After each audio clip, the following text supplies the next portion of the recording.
How is everyone? I know we've just come in from lunch, and I know obviously if everyone's feeling a little bit tired. My name is Nik Adhia, and I'm the startup translator for Barclays. And you're probably wondering, what the hell is a startup translator?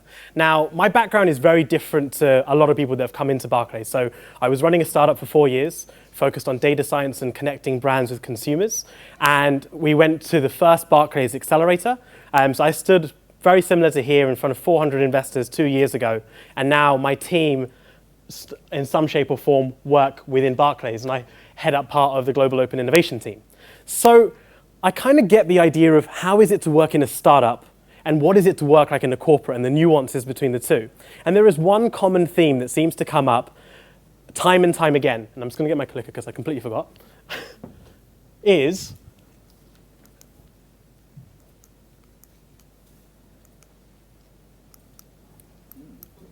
wow. Innovation at its finest. That's a common thing. I know, right? That hasn't worked for 2 days. You're not the first one to. Yeah, you expert. Works. Right, there we go. Innovation sucks. There we go. So that's what everyone was waiting for. So innovation does suck. And I'll tell you why. It's really, really difficult to innovate. Everyone who's sitting in this room, we're experts in various areas. But it sucks because it's so difficult to get that traction within a corporate. I'm going to tell you how to make it unsuck a little bit less and how we've basically found some successful strategies to help bring open innovation to a corporate. Now, meet Jack. Now, Jack is an open innovation manager at Frank PLC. He was really excited when he first started his job. He was told, you're going to change the world, Jack. You're going to help corporates to innovate. We're going to help build brand new enterprises. But Jack got to his first meeting. Well, Jack, we want to innovate, but I've got Project X, which is £6 million, and there's just no budget for you this quarter. Jack went to the next stakeholder, and then he was like, well, Jack, we've got Project B at the moment, and all my staff are interlocked on this particular project, and we just don't have the time. And every place he goes, it's not a priority. Innovation generally doesn't have a priority, and it isn't Jack's fault. It's not Jack's fault at all, because the organization already was on a back foot before Jack even got there, because they had a different culture. The culture wasn't set up with a foundation in order to be innovative.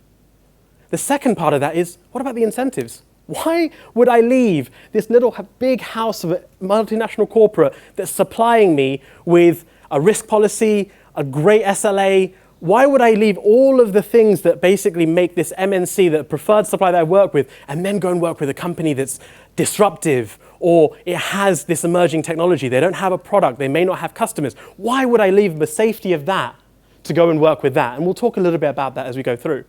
And it's unknown. How do you even work with a startup? It's such a different environment, and it's almost a gulf between the two different worlds of corporate and startup.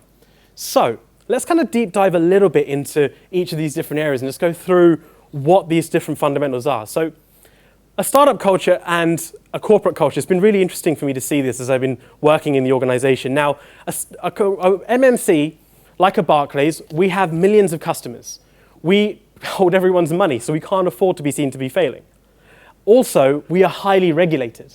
So it's really difficult for us to innovate outside of our core BAU activity in many respects. And I'm sure other people who are sitting in corporates know that you have risk, you have essentially process, and people are structured to think in that way because that is what they've been conditioned to do.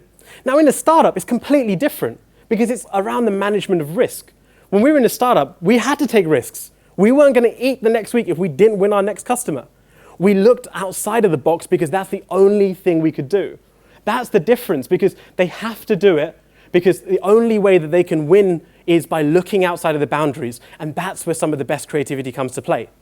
But then there is, how do you bring those two worlds together? Now, a startup can bring the agility, they can bring the speed, they can bring this idea that you can create. But what they don't have a lot of the time is the customers. They don't have the expertise. They don't have, we were just listening to the guys talking about the NHS, they don't have this understanding of the industry as much as potentially some of the bigger organizations. And this is what we found, that when you're looking at certain complex areas, there is a marriage that can be made between the two. Now, you then have incentives. So incentives is another big area which is flawed in a corporate system. A corporate senior manager has no incentive at a company or an individual level to innovate. At a company level, my P&L doesn't rely on 1% of my P&L being on innovation. That doesn't really happen.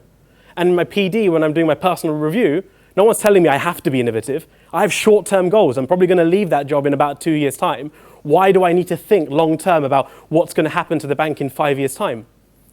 Google recently released, as some of you may have seen, Area 120, which is Google himself has become a corporate. And Google essentially has said that, you know what, we don't know how we do 20% of time as efficiently as we did. So they've created an entire program so that people can build startups within Google. And this just shows you that even the people we considered, like when people say who's innovative, they think of Google, they think of Facebook. Well, they don't realize these people have become corporates as well. Now you're seeing people like the Mondos of this world. I mean, Mondos you saw raised, I think, £1 million in 96 seconds. These are becoming fast, innovative players. And if we don't catch them and figure out how to work with them, they will start eating our lunch. Now, it's a real big case of the unknown. You don't have assurances. It's not like working with an IBM or an SAP where you just know you're going to get a certain service. Yes, it might cost a little bit more, or it may be a little bit more complex, but it's known. We know what's going to happen. We know other people have tried it. How do you do that if someone's using the blockchain, a different technology that no one has pioneered in? But if you do a little bit of innovation on that, what impact can that have to your organization? Now, the world is changing.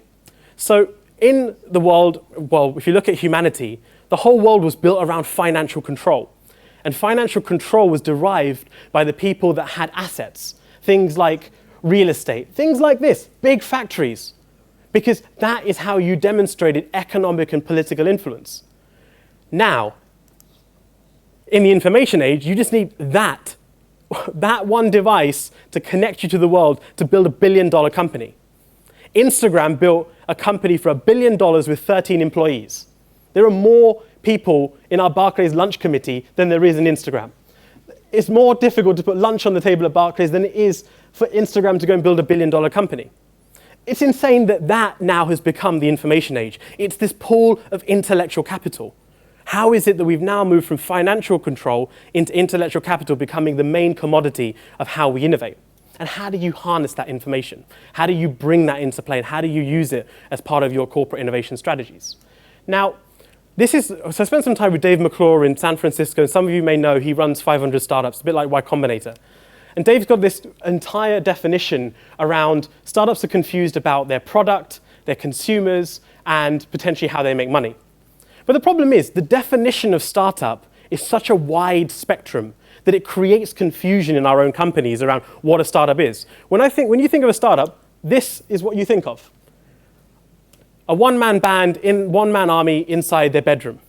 Now, what we don't realize is every single company, Uber, $50 billion valuation, Facebook, all started in these environments. Even if you look closer to home, we now have situations where the startup, like a funding circle, has now become a $1 billion valuation and is now sitting at the same table as a Barclays eating our lunch. And this is something that we're starting to see across the board, that these companies that we thought were just the small players that essentially were more risk-free are now becoming specifically bigger targets. And we've decided that, we could see this as a threat, and we could see this as that we could hide away and just kind of start building more product, or we can figure out how we work with these companies. They still need banks, they still need corporates. The corporates aren't going anywhere. There is still value to be added, but it's about how do you create that marriage.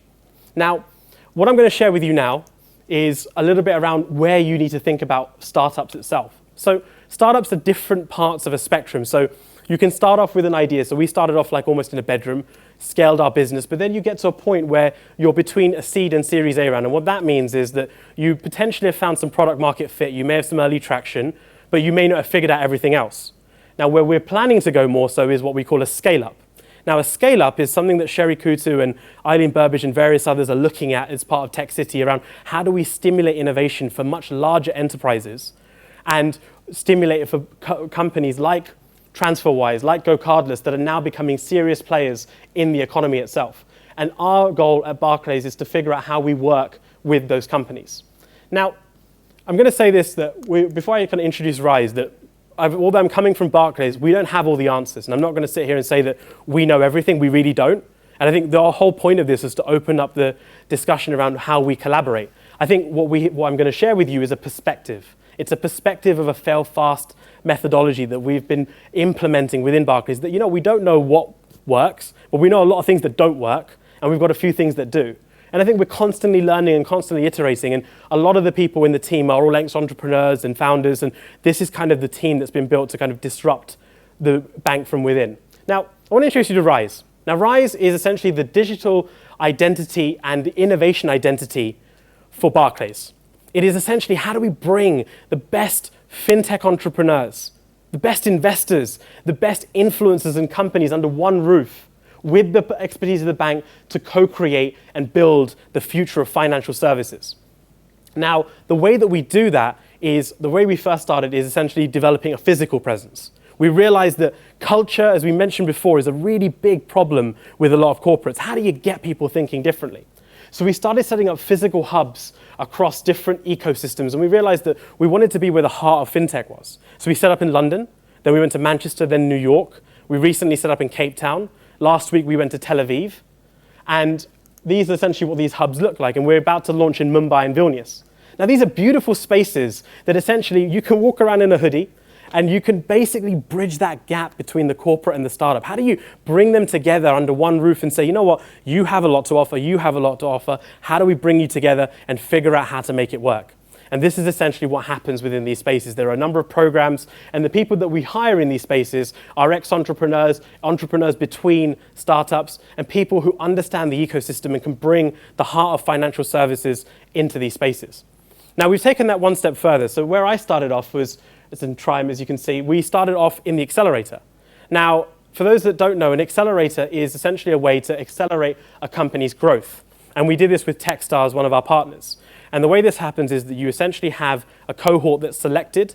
I think this year we've had over 700 applications for one of our cohorts. And essentially they go through what's called Mentor Madness, which is where they're exposed to Barclays and industry mentors. You then get help on traction, how you build new customers, and then you get done talk on storytelling. And that's exactly what I went through. Now, we've had some interesting learnings from this. And I think if anyone's thinking about setting up an accelerator, it's really worth understanding why you're doing it and essentially what you can gain out of it. I think one of the areas that we've found is that when we first started this as our test and learn in my cohort, it was almost, we didn't know what would come out of it. And we didn't know essentially how we'd work with a bank. Now what we do is we work with our business areas within the bank. We extrapolate their problem statements way ahead of when we're looking for a cohort and find the key areas of where we need to figure out where we could disrupt. And then we influence that in terms of the search of what we're looking for. And we've had some really good successes. So DoPay, one of the companies in my cohort, so they essentially are banking the unbanked in Egypt. And the way that they do that is that Egypt has 73 million people that are essentially in a cash economy and unbanked. So what they do is they release an employee payroll solution to employers to basically provide a prepaid debit card and account. And they came into our cohort with maybe 8 to 10 people. They're now at 40 and raising multi-million-pound rounds and bringing thousands of new customers and relationships to Barclays. You then have people like Cutover. Like Cutover came to us as an IT management solution. It was something that we were a bit like, IT management, but it's taken off massively in the bank. There's 15 proof of concepts going on, which hopefully we're rolling into a main contract shortly.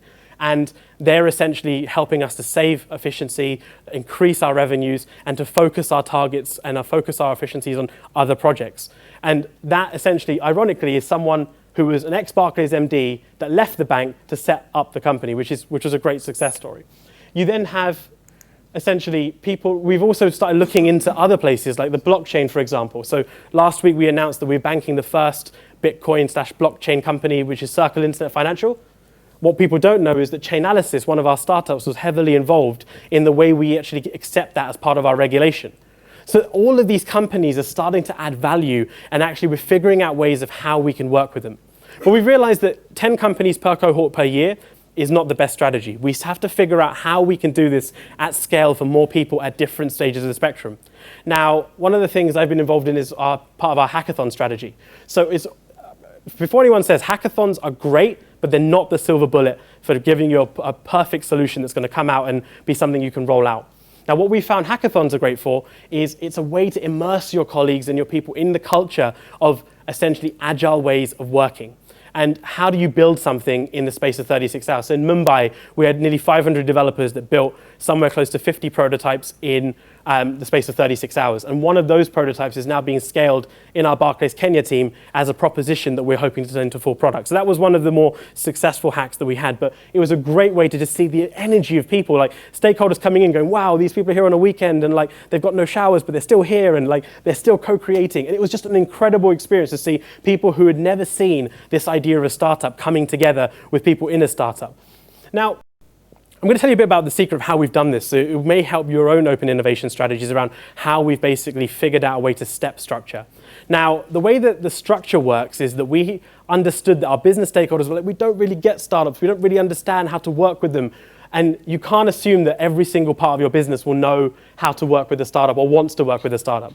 So we've kind of created a 3-step structure in our program, which we call our open innovation menu, which is essentially around identify, find, and test. Now, what identify is how do we figure out what problems you're trying to solve? How do we know this part of the piece of your puzzle is something that is important to you that's having impact? So we run design thinking workshops, we run product reviews, and we run hackathons at that stage. And this is the best way. And we'd run tours of our sites and get them involved in some of the local programs. Because what that does is it creates a way for them to get out of the BAU, get out of their space and go, you know what? Wow, we spent some time in that Rise space and some really great stuff came out of that. Then we start going into more around, right, we know your problem, how do we find the right companies? So the way we do that is we offer matchmaking, so that is tapping into our ecosystem of startups and figuring out who would be the best approach and best companies for that particular business area, or a business challenge where we're crowdsourcing a number of companies at a later stage between Series B and C to say that, look, we're bypassing almost a procurement process for you to work with a bank in a more streamlined way on a specific problem. And one area I really like is the test area where we do multiple experiments. And what I consider experiments, so they're more safe to fail environments. Let's try something for 2 weeks, put a bit of money, test it in a sandbox. If it doesn't work, fine, we're a bit closer to where we need to be. But what if it does work? We move it into a proof of concept, and that allows us to basically test it against a business hypothesis. And we've had a number of these move into a pilot, which is then moving towards a full commercial contract in live test environments. But I think it's fair to say that we haven't worked out everything from a perspective of where the sweet spot is. I think we've found that some startups are easy to work with because they fulfill certain objectives and they're quite easy to integrate within the bank. What happens when you've got something that doesn't integrate so well? What if it's a really sort of entrenched cybersecurity startup that touches the core part of what your banking infrastructure is? And I think it's fair to say that we're still working towards that model because it is a lot of effort, but you get a lot of value from it. Now, what we found is, how do we find a way to kind of look at the startups that are offering high value, but there's a low integration potential? And I think we've worked out a strategy that we have elephants, we have deers, and we have rabbits. It's kind of a bit like a sales cycle that we have some things that are in the top right quadrant, which are your cybersecurity, which are things around infrastructure, which touch our core technology. But then there are things like deers, which are things that are a lot easier, and then rabbits, which are more sort of quicker wins. And having a strategy across all three means it helps to service the majority of your business and keep the momentum running so that when you hit that elephant, you've still got a few rabbits and deers that have created quicker wins. Now, there's a few other things, just as I kind of finish off, there's things to also take into consideration around legal risk and controls. I mean, this was, when I came into the company, I was, this is boring, but strangely I found this is actually the most important thing, that having your control tribes, your compliance, and finding the champions in those businesses has been really important. We've created a streamlined risk structure, specific acceptance structure specifically for our startups. We've created a streamlined legal documentation so that companies like startups don't get landed with a 100-page contract and then having to spend thousands of pounds trying to figure out how they can actually work with a bank. We've figured out a way to make it easy for the startup to work with us. And we've also figured out a way to onboard startups within 60 days so that is record-breaking for us because it takes a lot longer to bring suppliers into check. The other part is, and this is just to a room of people who are probably in the same space, you've got to hire rock stars. Hire people that are good. They enjoy what they do. They love coming to work because they want to disrupt. Figure out who are your ecosystem influencers. Figure out the entrepreneurs that essentially are already within your organizations. When we started talking about Rise and it was so surprising the amount of people that surfaced going, I absolutely hate what I'm doing right now, but I love what you're doing, and how do we get more involved in that? So figuring out your rock stars, because it's essentially the team there is going to be the most important. And I think the last part of it is fail fast. Don't be worried if it doesn't work out. It doesn't matter, because at the end of the day, you're so much more closer. And if you don't take a leap of faith, then you don't know essentially what's going to come next. And I think it's been a bit of a hard medicine to have. Sometimes it doesn't work out and it goes a bit up the chain. But luckily, we've had our senior leadership, and our CEO, Jess Daly, is very, very supportive of the way that we're developing Rise and how we see it as the future of financial services. So my 3 takeaways. And this was just our demo day in the background, which was the largest financial services demo day we did last week at the Indigo, which was pretty cool, just to see, because I was there, 400 people, and now it's almost mammoth size. But the takeaways are this: focus on your culture. Culture is the most important thing as part of an innovation organization. Figure out how you build steps for your stakeholders. Don't just throw them into the deep end. A lot of people don't get it, and it's not their fault. They just want to figure out how they learn and work with you to do that. And also, figure out what kind of startup you want to go for. If it's earlier stage, you may get more influence over their product roadmap. You may get more influence if you're looking at an M&A deal. If it's a little bit of a later stage company, you may have less influence, but you may get a more established company. But figuring out and respecting that. So we come across people and corporates, and including ourselves, where sometimes the business doesn't want to work with them, and then they waste the startup's time. And I've been in that position. Don't waste their time, because it's like, for them, time is not just money and stuff, it's their entire business. So figure out how, if you respect them, they'll respect you, and you'll get tenfold back. Because we have companies that we're working with now that are working throughout the night, doing certain projects and stuff, and seeing the traction going through the business. So it is very much a two-way process. So before I end, I have one ask, because I feel like I can make a cheeky ask here. So there's some awesome people, I'm sure, sitting in the audience, and obviously we've had our friends here, we've been talking about the NHS. If you are someone who's working in an organization, if you're working in another corporate, you want to look at ways of how we can work on the blockchain, artificial intelligence, machine learning, the cloud, big data, we'd love to hear from you. We really want to figure out how we can solve some of these problems together. We're not precious about who solves it, we're precious about the fact we should solve it. And the other part is, if you are bored in your job, if you are looking for your next gig, we're looking for rock stars as well, in terms of people who are in the entrepreneurial space that want to make a difference. And I think that is me done.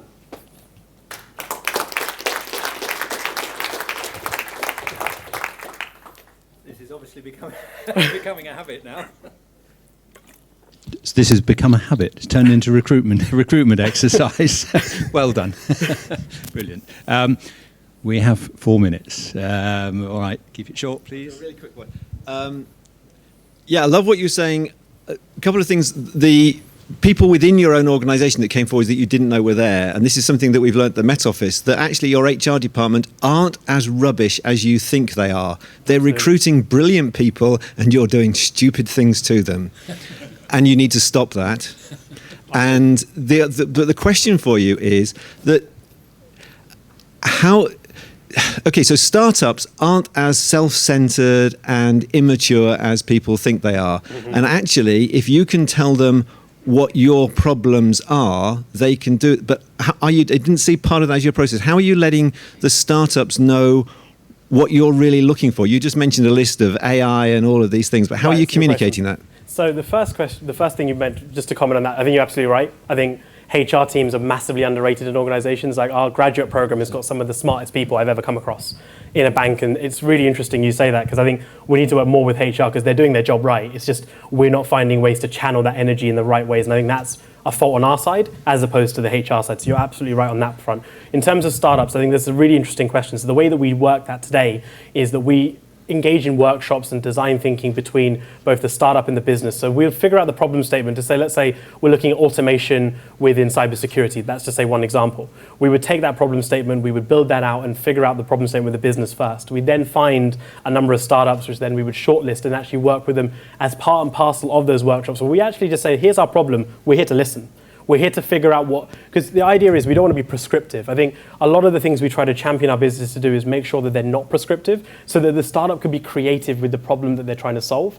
And that's the way that we do things. So there's a lot of that engagement within the Rise sites themselves. So a lot of this happens with the two-way communication. So that's the biggest part, like how we basically expose the problem and then working with the startup to work through that problem to come up with a solution together. And one thing you will see, which I'm not able to share just yet, is a new model called Rise Labs, which is launching in Q3, which is all about that in terms of getting those startups to solve those problems with their own creativity. I don't know if did that answer the question? Yeah. Good. Right. Besides the workshops, do you offer also mentoring and money?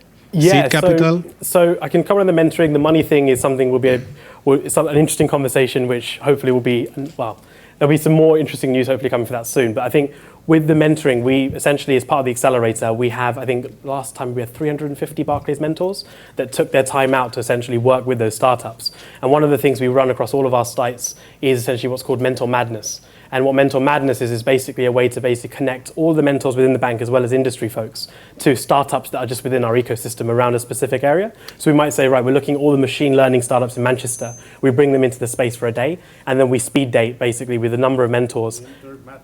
Probably Mentor Madness. It's a lot of fun. It's a great way for people to get value, and I think we've really worked with the startups to say that what value can we provide other than just the advice, and we really encourage our mentors to have a look at other ways that they can help. And usually these are people that are relatively senior that can make things happen, and we usually try to match up people who have those problems in the bank to the companies that are coming in so that there's a little bit more synergy. The money thing I can't, we don't currently invest in our startups at the moment.